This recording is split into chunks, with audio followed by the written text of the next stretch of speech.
ক্যারিকেচারের series 2, এটা লোপা, আমার কলেজের বন্ধু, এখনও যোগাযোগ আছে। সে কলকাতাতে থাকে তার 2 ছেলেকে নিয়ে। সুমন এখন ব্র্যান্ড কনসালটেন্ট হয়ে গেছে, আমার আন্ডার ইন্টার্নশিপ করেছিল, তখনও মুদ্রায় কাজ করতো, আমি তখন রিলায়েন্সে ছিলাম। এটা সিরিজ স্যার, উনি আজ বেঁচে নেই। ওনার একটা ডিজিটালের স্কুল ছিল যেখানে আমি ডিজিটাল ফটোগ্রাফি শিখেছিলাম। তখন আমি নতুন বম্বেতে এসেছিলাম, ডিজিটালটা ঠিক এটা বুঝতাম না, ডিজিটালের ক্যামেরা ব্যবহার করা।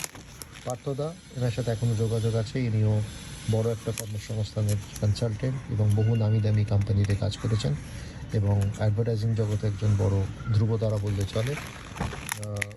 এ আমার সাথে কাজ করতো, আমার ঠিক মনে নেই, সম্ভবত যখন আমি বম্বেতে প্রথম এসেছিলাম ইন্টার্নশিপ করেছিল আমার আন্ডার। প্রস্তুরিদি, এনার সাথেও যোগাযোগ আছে এখনও ফেসবুকে। এরা সবাই কলকাতাতে থাকে। তোমাদের কেমন লাগছে জানিও। আর আমার সব ব্লগ